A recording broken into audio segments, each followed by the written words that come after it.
UPSC में first paper के जो सिलेबस में पॉइंट 3 है उसमें आप जाएंगे, या फिर आप कह लें कि क्वेश्चन नंबर थर्ड, आप आजकल तो सब में आ जाता है, सेकेंड थर्ड फोर्थ सभी में, फर्स्ट में भी आ गया है।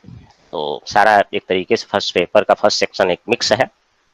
इसमें जो पॉइंट 3 है उसमें कहा गया है जनरल नॉलेज किसका, तो आ, उसी के पॉइंट में कहा गया लिटरेरी हिस्ट्री ऑफ संस्कृत। अभी मैं बताता हूँ ये सारी चीजें क्या है। और दूसरा पॉइंट है principal trend of literary criticism, literary history of Sanskrit and principal trend of literary criticism, ये है। इसके लिए आपको यह बुकलेट उपलब्ध कराई गई है संस्कृत क्रिटिसिज्म के रूप में।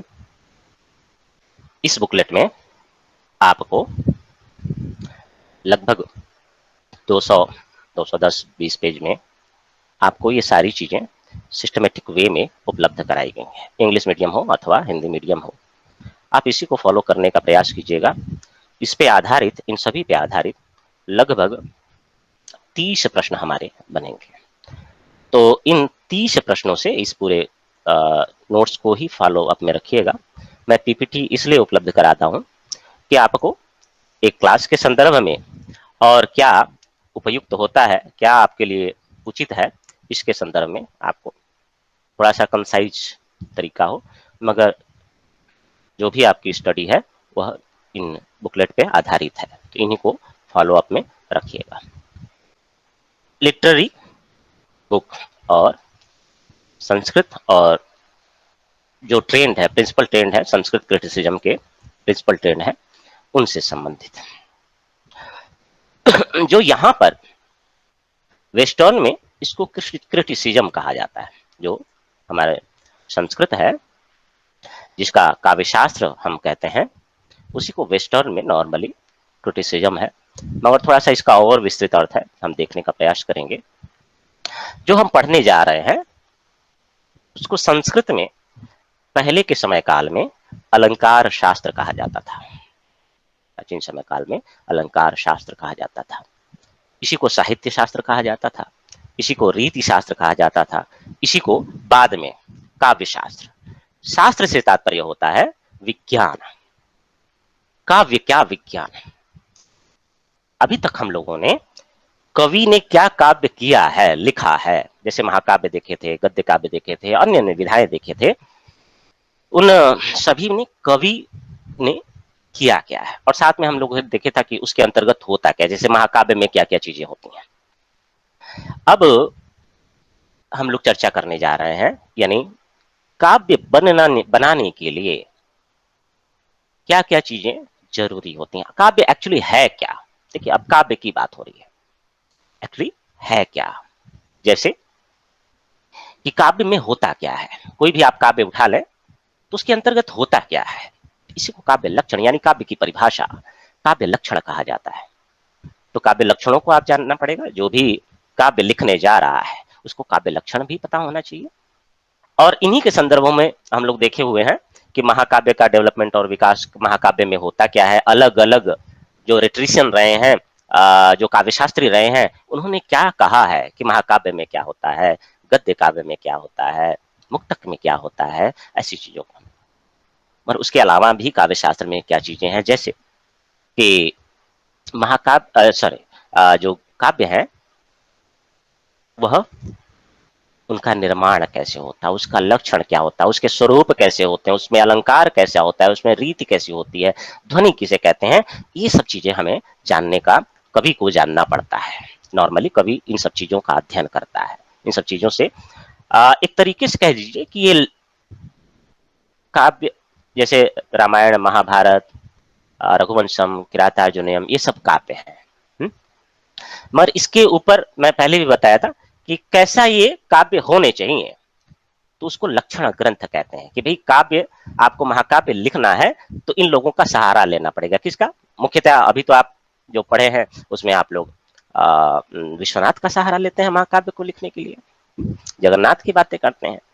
तो इन लोगों ने काव्य कैसा होना चाहिए इस पे व्याख्या लिखी, इसी को काव्य का विज्ञान कहा जाता है। काव्य लिखने का एक विज्ञान है, उसी को काव्य शास्त्र कहते हैं। इसी को पहले नाम अलंकार शास्त्र, साहित्य शास्त्र, रीति शास्त्र और काव्य शास्त्र ऐसे रूपों में दिया जाता था।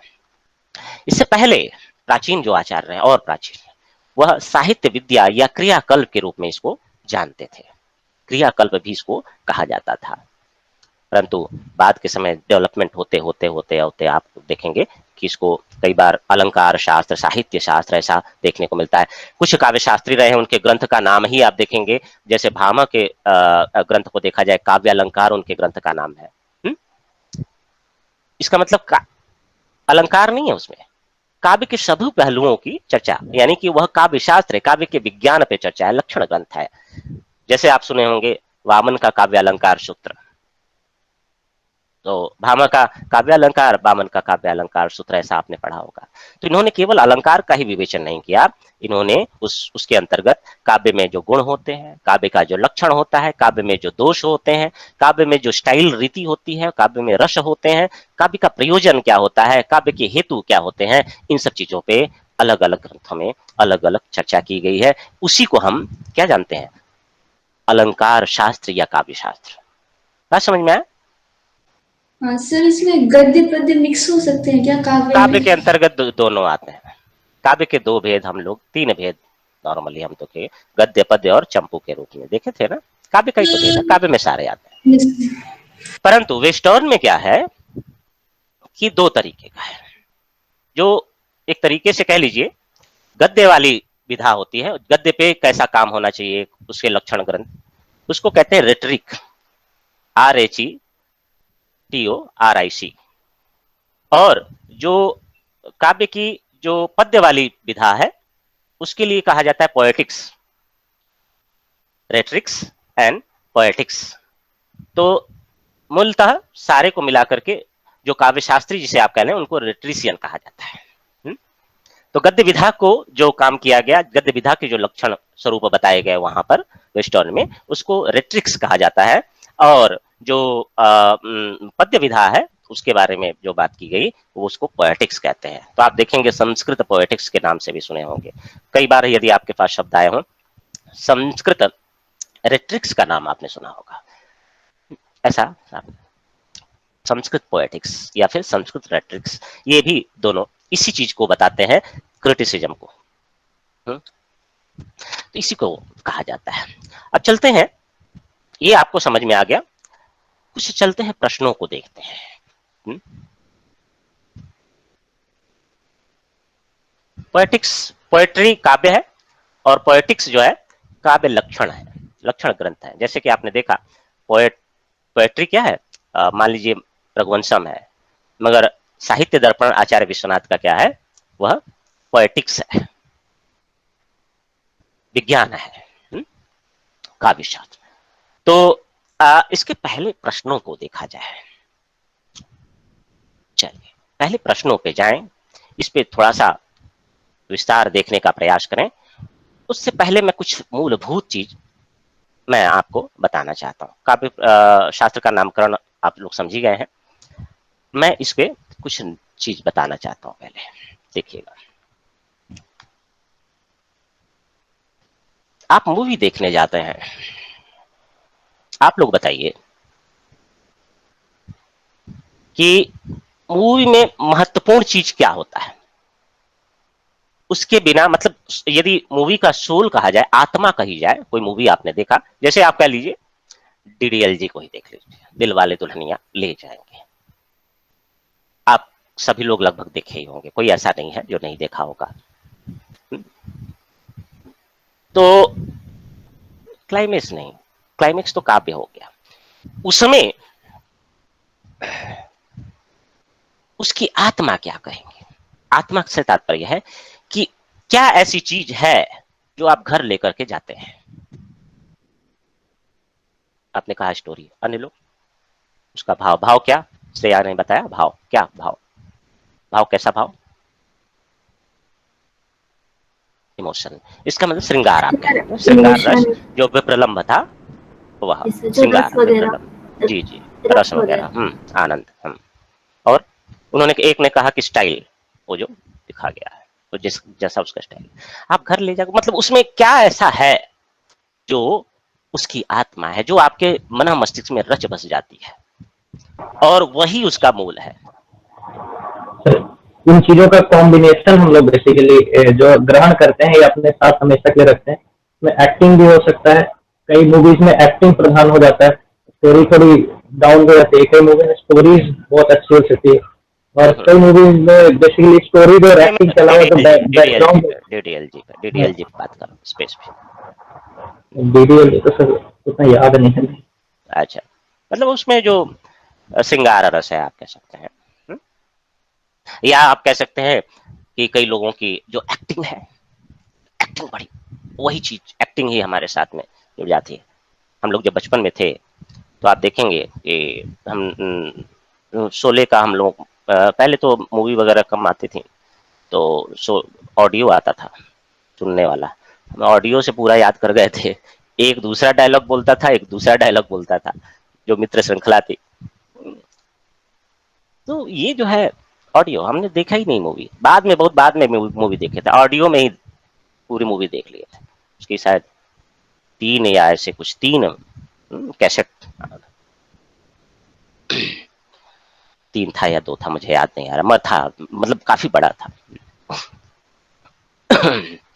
तो आप देखिए, आप ही लोगों में अलग अलग विचार हैं कि देखिए उस मूवी में हमको ये देखने को मिला, संगीत भी, वो उस मूवी का सोल जो है ये है, उस मूवी का सोल जो है ये है। अब यही बात इस काव्य में भी हुआ।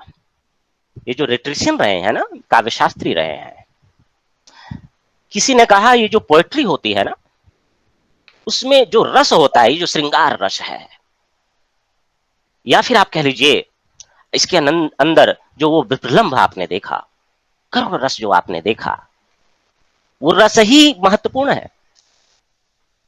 सबसे महत्वपूर्ण भाग क्या है? वो रस होना उस मूवी में, या फिर आप उस काव्य में कह लीजिए। फिर कोई आया कि नहीं, रस तो ठीक है, मगर उसका महत्वपूर्ण जो चीज है, उसका जो पिक्चराइजेशन है, अलंकार है। आप देखेंगे देवदास मूवी को, कितना सुंदर अलंकृत, पहले भी देवदास मूवी बने हैं, मगर उसमें बहुत सारा अलंकार, वो उसी में आनंद आ गया। किसी को उसी अलंकारों में क्या हुआ, बड़ा आनंद आया, पिक्चराइजेशन। किसी को उसका जो स्टाइल है कहने का, किसका, कि जो देवदास कहता है या पारो कहती हैं, डायलॉग है, कोई कहता है कि नहीं, उस वो जो कहा है, जो जो बात कहा, उसका जो व्यंग है, जो बात हमें नहीं निकल करके आती है, जो हमारे अंदर समा जाती है, वो काव्य के अंतर्गत। तभी तो हम, और डायलॉग कितना भी अच्छा हो, हम कनेक्ट नहीं कर पा रहे। वो है, कुछ कहते हैं ध्वनि है, ध्वनि वक्रोक्ति में थोड़ा डिफरेंट कम है, हम लोग चर्चा करेंगे, याद लेंगे। ध्वनन है जो हमें प्राप्त होता है, जो आनंद आता है। और कहते हैं उचितस्य भावम औचित्यम, बहुत सारे मूवी बनी है, मटेरियल जी सब नहीं बने, सब जो है जहां एक सिस्टमेटिक वे में रखा गया, शुरुआत कैसे करनी है, एंड कैसे करना है, बीच में किसको रखना है, कब कॉमेडियन को लाना है, कब क्या करना है, कब अनुपम खेर आ जाएगा, कौन क्या आ जाएगा, ये जो सिस्टमेटिक वे ने कवि ने बनाया है ना, जिससे का आनंद आता है। जैसे थ्रिलर मूवी होती है, थ्रिलर मूवी में अगर एंड आप पहले ही रख देंगे, सस्पेंस थ्रिलर, एंड आप पहले रख देंगे तो आनंद आएगा? आपको तो पता ही किसने मारा था। तो ऐसा वो थ्रिल उत्पन्न करता है सिस्टमेटिक वे में, कब कहाँ कहाँ कहाँ, एकदम आपको आनंद आ जाता है एकदम। अरे 2 घंटा जाना नहीं है, कहीं हिलना तक नहीं है। तो किसी ने पोएट्री को इस रूप में देखा। अब जब आपकी दृष्टि अलग अलग होगी और आप इसके मानने वाले होंगे, तो आप अलग अलग स्कूल बन जाएंगे। आपके फॉलोवर रस को मानने वाले रस के फॉलोवर हो जाएंगे, कहेंगे हम तो रसी को मानते हैं, रस ही आनंद है जी। दूसरा कोई अलंकार को मानता है, तो वो अलंकार को ही मान्यता देगा, बोलेगा कि उसमें जो अलंकृति है, उसमें जो सौंदर्य है, उसमें जो प्रयोग किया गया, इतना चित्रात्मक व्यवस्था है, वह बड़ी सुंदर है, और उसके ही फॉलोवर लोग, स्कूल बन जाता है। स्कूल बनने के बाद उसको हिंदी में उसी को संप्रदाय कहा जाता है। हमारे भारत में आप देखते हैं हिंदू धर्म में कितने स्कूल हैं, कोई शैव परंपरा को मानने वाला है, कोई किसी परंपरा को मानने वाला है। हम लोग दर्शन में देखे थे कि अलग अलग स्कूल है, अलग अलग संप्रदाय हैं। स्पेशली अगर देखा जाए तो वेदांत दर्शन के बहुत सारे स्कूल हैं। कोई अद्वैत वेदांती है, कोई द्वैताद्वैती है ना?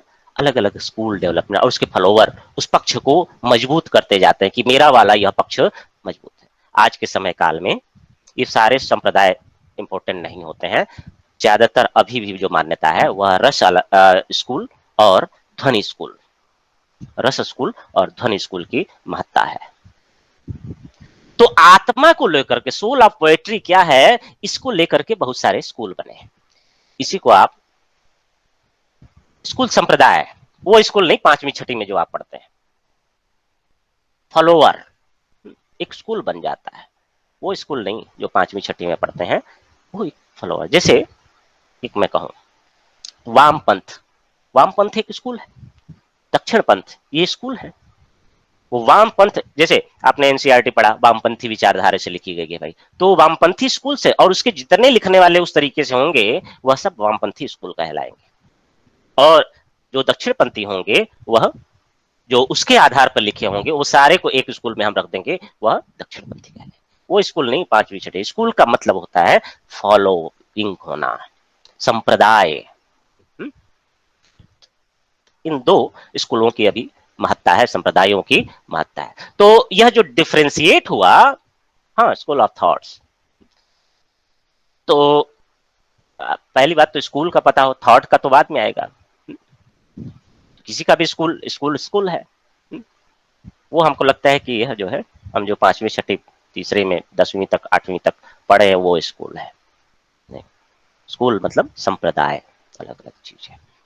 हाँ, तो बता ये रहा था कि द सोल ऑफ पोएट्री को लेकर के क्या हुआ, ये बहुत सारे विभाजन, जितने काव्य शास्त्र लिटरेशन थे उन्होंने क्या किया, बहुत सारा विभाजन, अलग अलग रस संप्रदाय लिखे, सब लोग सब काव्य लिखे, सब लोग अपनी अपनी महत्ता दिए, सब लोग अपनी अपनी वो बताए। मगर जब सोल ऑफ पोएट्री की बात आई तो वो अपने पक्ष को बताए कि सोल ऑफ पोएट्री को मैं रस के संदर्भ में देखता हूँ। सोल ऑफ पोएट्री क्या है, रस है। कुछ लोग कहेंगे नहीं अलंकार है, कुछ लोग कहेंगे रीति है, यानी स्टाइल है, वक्रोक्ति है, ध्वनि है, औचित्य है। कुल मिलाकर के आज के समय काल में रस स्कूल और जो है ध्वनि स्कूल को महत्ता दी जाती है।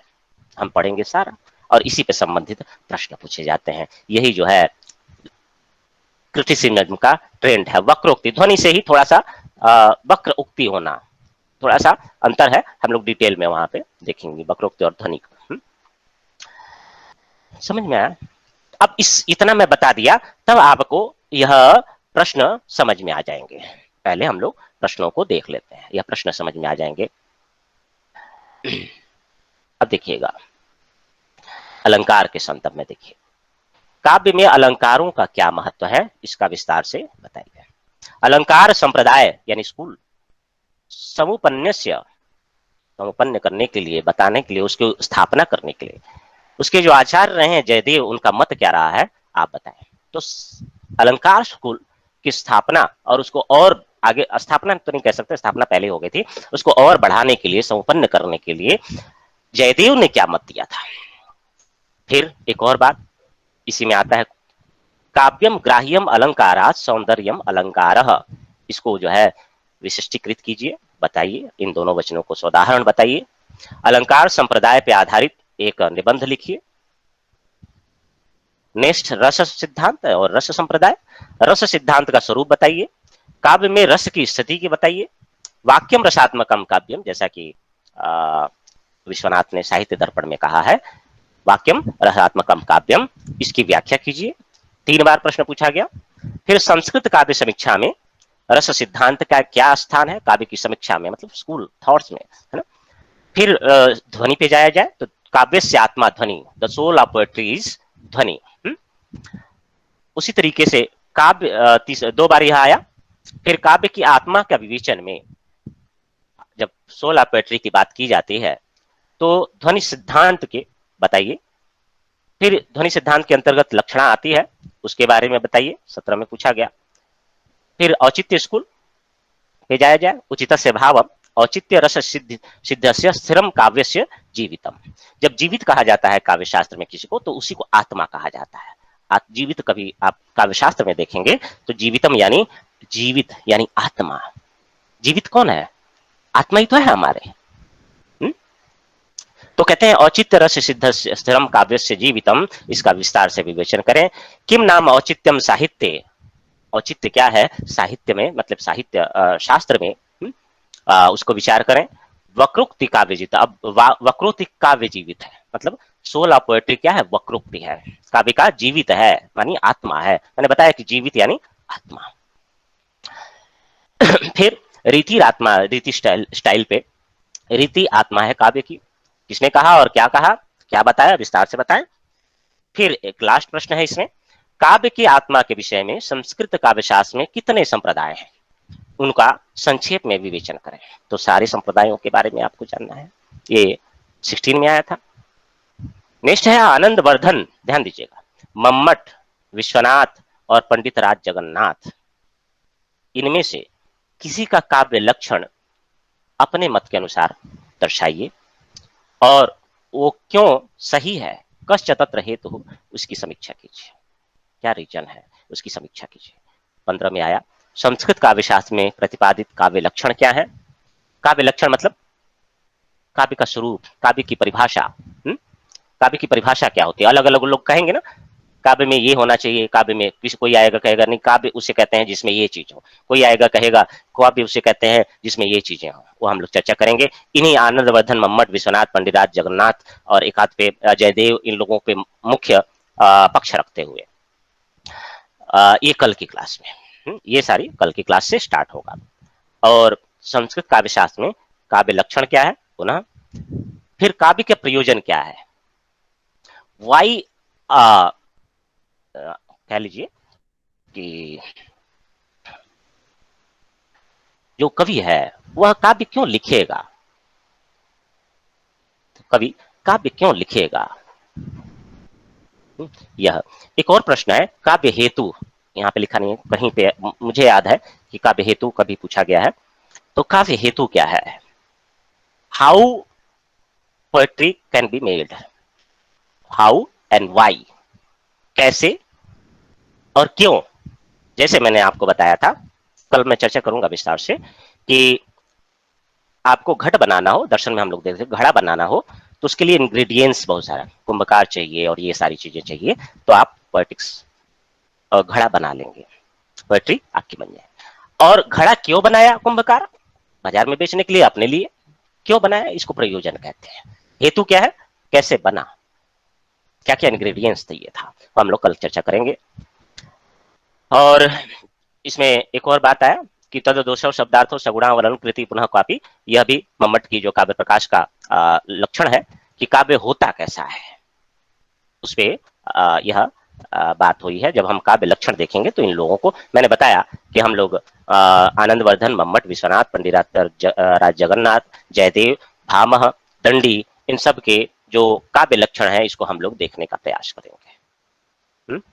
इनको दोबारा कभी भी आपसे पूछ सकते। तो हमारा जो क्लास है वह शुरू होगा स्कूल से नहीं, ये जो लास्ट में रखा हुआ है, काव्य लक्षण क्या होता है, काव्य प्रयोजन क्या होता है, काव्य हेतु क्या होता है और प्रतिभा क्या है, कवि किसे कहते हैं, इन सब चीजों को लेकर के हमारा क्लास कल से स्टार्ट होगा।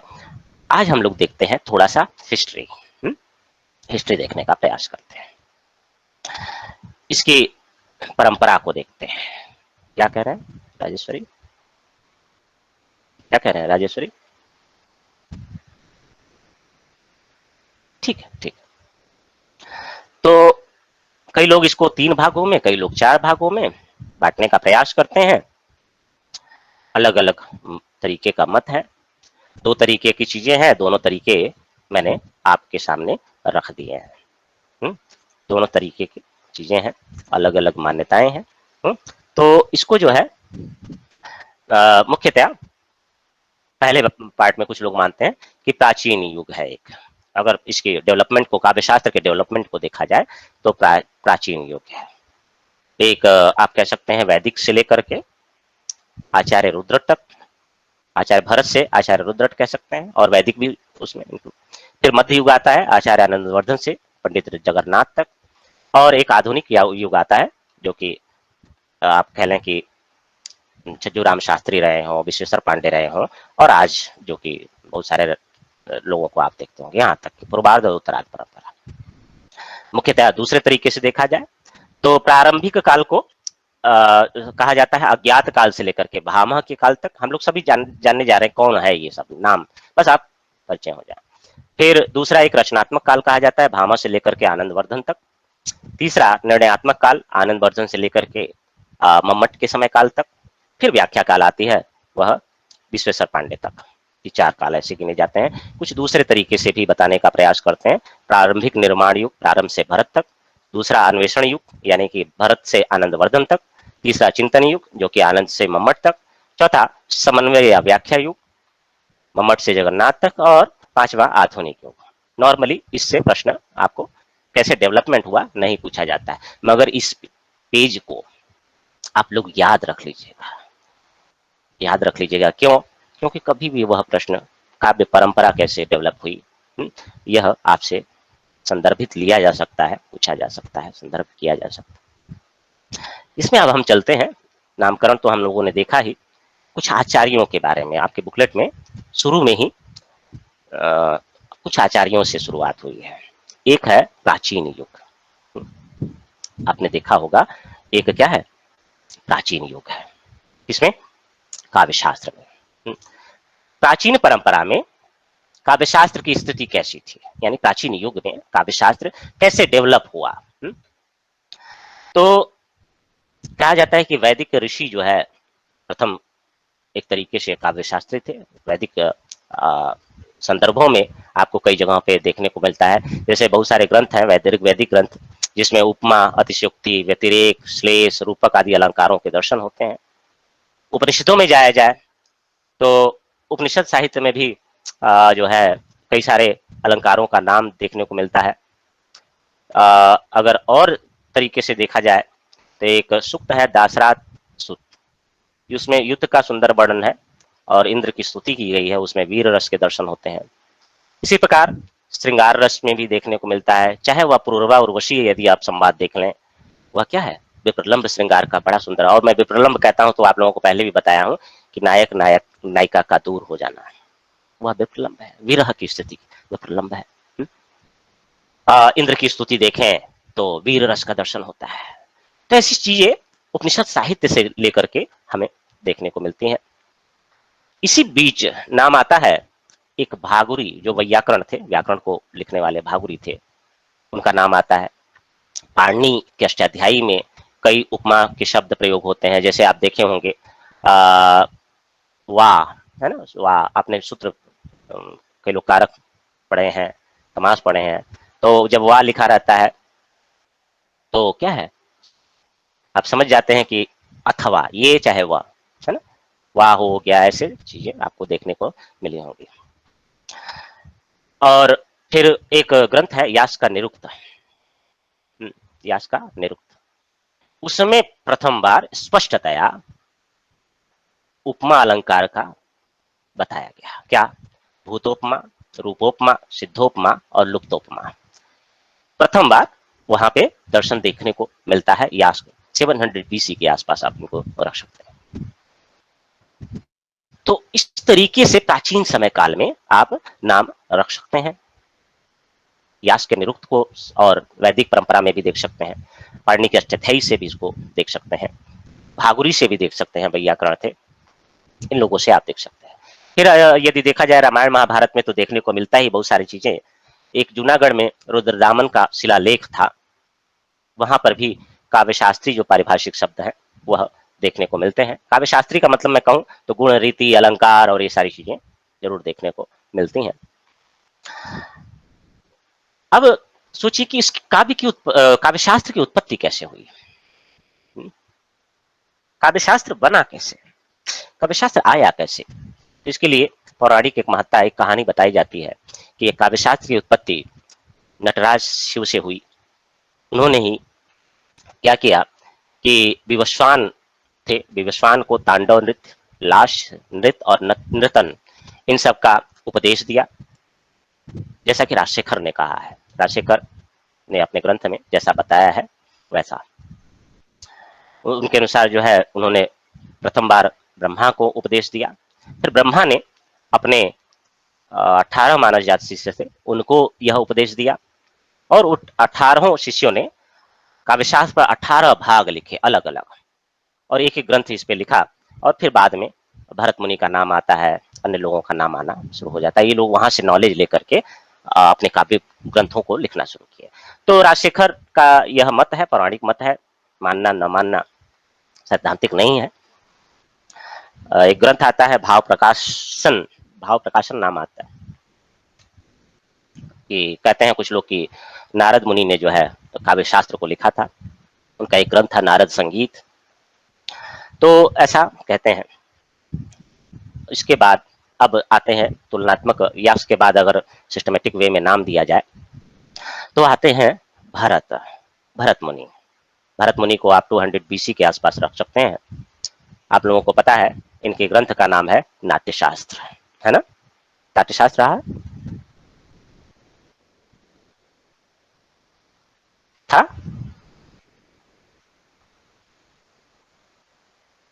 नाट्यशास्त्र पता है ना? मैं बोल भी दिया कीजिए, पूरा फूल माला ले करके उसी में पैसा डाल करके भूल जाते हैं। प्रभु कहानी कह रहे हैं कहाँ।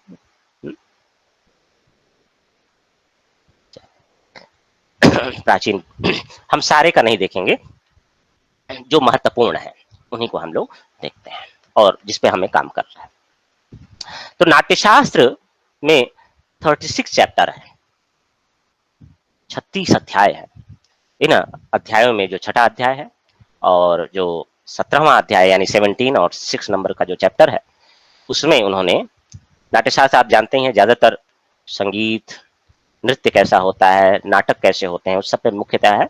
परंतु ये जो 2 चैप्टर है और भी जगह पे देखने को मिलता है, मगर मुख्यतः इन 2 चैप्टर में 6 और 17 में अलंकार क्या होता है, रस, छंद, 10 रूपक क्या होते हैं, वृत्ति क्या होती है, इन पे एक मूलभूत विवेचन किया है। और इन्होंने ही कह लीजिए कि इन्हीं से शुरुआत होती है रसवाद की। उन्होंने कहा विभावानुभाव व्यभिचारी संयोगात रस निष्पत्ति।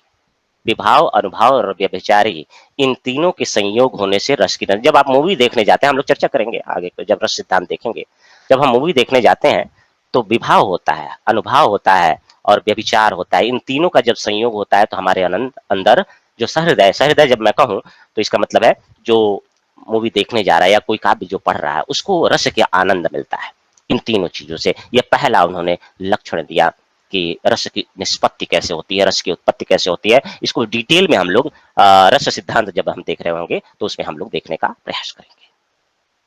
तो इस तरीके से इनका जो है बड़ा सम्मान है। इसके बाद नाम आता है अग्नि पुराण का।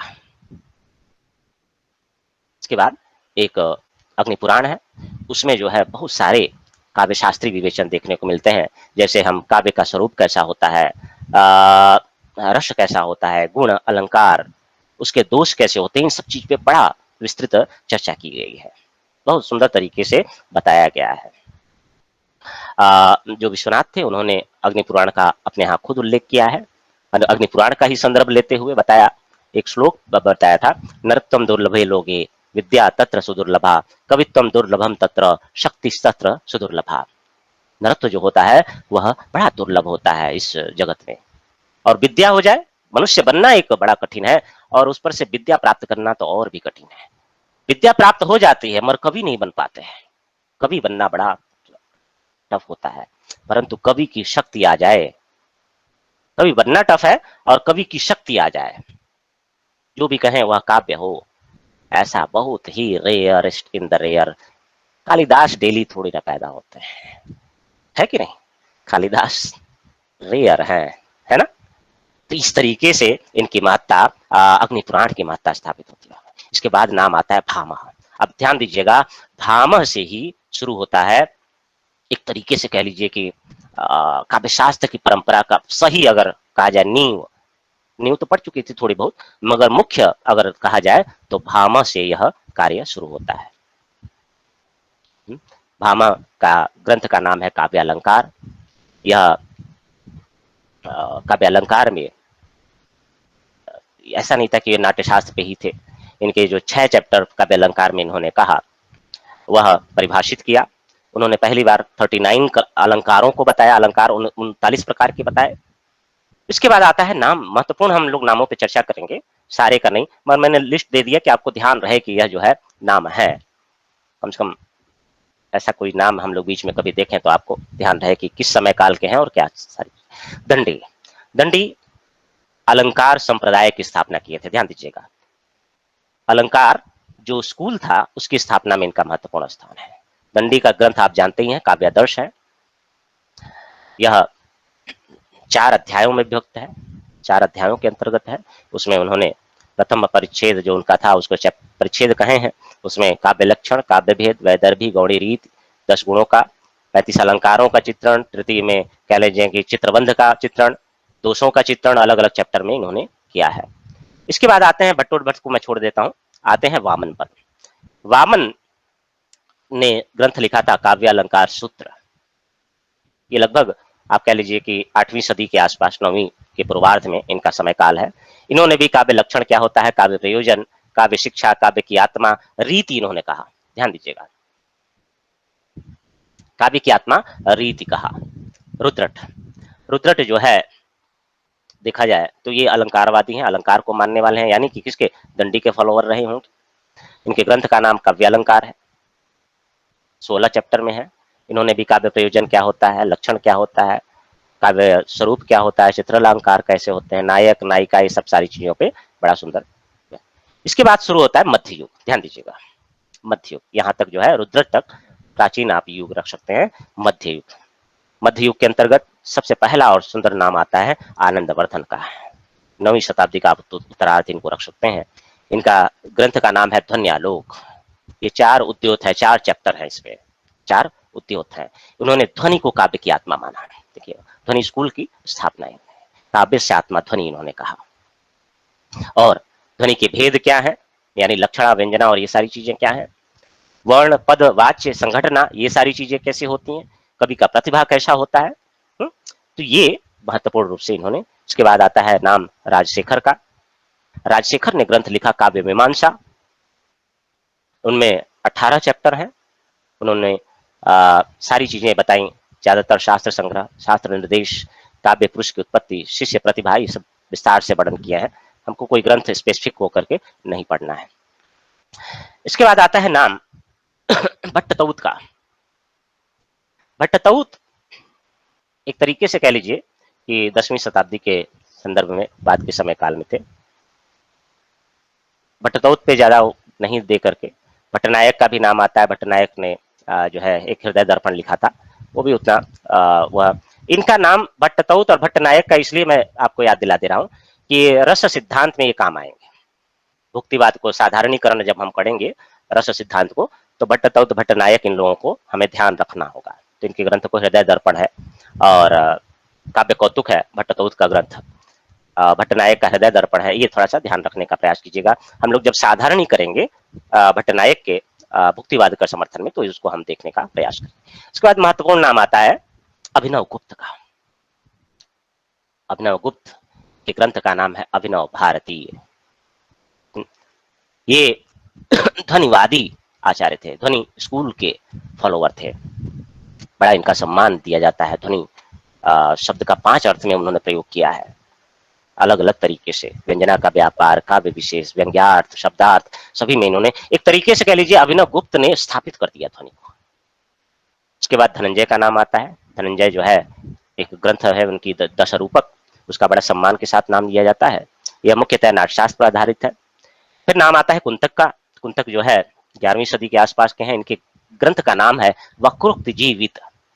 और आप समझ रहे होंगे कि वक्रोक्त जीवित है तो इन्होंने वक्रोक्ति को काव्य की आत्मा स्वीकार किया, काव्य की आत्मा स्वीकार किया। इसके बाद महिम भट्ट का नाम आता है। व्यक्त विवेक इन्होंने लिखा था महिम भट्ट। ये जो है ध्वनि का खंडन करते हैं, ध्वनि का खंडन करने में महिम भट्ट का नाम आता है। तो इस तरीके से ध्वनि के खंडन के लिए यह माने जाते हैं। और इसके बाद नाम आता है क्षेमेंद्र का। महत्वपूर्ण नाम है क्षेमेंद्र का। इनकी जो ग्रंथ है औचित्य विचार चर्चा और कवि कंठाभरण, तो इन्होंने आप समझिए औचित्य की बात की है, तो औचित्य को ही काव्य की आत्मा स्वीकार करेंगे, काव्य की आत्मा औचित्य है। इसके बाद आता है भोजराज का नाम। भोज का ग्रंथ का नाम सरस्वती कंठाभरण, श्रृंगार प्रकाश, दो काव्य शास्त्री ग्रंथ हैं। उन्होंने काव्य लक्षण उनका क्या है और बहुत सारी चीजें डिटेल में इन्होंने बताया था, और श्रृंगार को एक तरीके से इन्होंने काव्य की आत्मा के स्वरूप में स्वीकार किया था। अब आते हैं मम्मट पे। मम्मट जो है ध्वनि को स्थापित कर दी है। ये समझ लीजिए कि ध्वनि के सबसे प्रकांड जो कि शुरू हुई थी आनंद वर्धन से, जो प्रक्रिया मम्मट पे आके कह सकते हैं कि बड़ा महत्वपूर्ण स्थान प्राप्त कर लिया। लगभग 11वीं सदी के उत्तरार्ध में लगभग आप कह सकते हैं इनका समय काल था। इनके ग्रंथ का नाम काव्य प्रकाश है। 10 चैप्टर हैं, 10 उल्लास हैं। उन्हीं में उन्होंने बड़ा डिटेल में कई जगह पे, कई एग्जाम में आपके यूपी पीसीएस में काव्य प्रकाश ग्रंथ है। काव्य प्रयोजन, काव्य भेद, काव्य शक्ति विस्तार से इन्होंने, और जो ध्वनि के विरोधी आचार्य थे उन लोगों की तो आप समझ रहे हैं, मम्मट का नाम सारा जो है खंडन कर दिया, और सारा कहे ध्वनि आत्मा, ध्वनि ही आत्मा है। इसके बाद नाम आता है रुय्यक का। रुय्यक 12वीं सदी के माने जाते हैं। अलंकार सर्वस्व इन्होंने रखा था, ग्रंथ का नाम था। इसके बाद चला जाए तो जयदेव का नाम आप देख सकते हैं 13वीं शताब्दी में। इनके ग्रंथ का नाम था चंद्रालोक। चंद्रालोक 10 मयूख में थे, 10 चैप्टर में थे। उन्होंने भी जो सारी चीजें हैं उसको कहा। जयदेव ने है अलंकार को काव्य की आत्मा माना। अलंकार के स्कूल के फॉलोवर रहे हैं। इसके बाद अगर देखा जाए तो वाग्भट का नाम द्वितीय का ले सकते हैं, वह काव्यानुशासन उनका ग्रंथ का नाम था। फिर अगर महत्वपूर्ण जगहों पे जाया जाए तो विश्वनाथ का नाम आता है। आप लोग समझे हैं कई बार हम लोग विश्वनाथ के बारे में कि ग्रंथ का नाम, इनका समय काल 14वीं शताब्दी के आसपास आप रख सकते हैं, और साहित्य दर्पण इनके काव्यशास्त्री ग्रंथ है। इनकी साहित्य दर्पण में 10 चैप्टर हैं, 10 परिच्छेद जिन्हें कहा जाता है। और उन्होंने जैसे मम्मट आप देख लें वैसे ही इन लोगों ने इन्होंने काव्य के स्वरूप को बताने का प्रयास किया। अलग अलग संदर्भ में हम लोग ज्यादातर चीजें इन्हीं को फॉलो रखते हैं, और इन्होंने एक तरीके से रस को स्थापित करने का प्रयास किया, रस की व्याख्या की, रस को बताने का प्रयास किया। इसके बाद एक महत्वपूर्ण नाम आप पंडित राज जगन्नाथ को रख सकते हैं। इनके ग्रंथ का नाम रस गंगाधर है।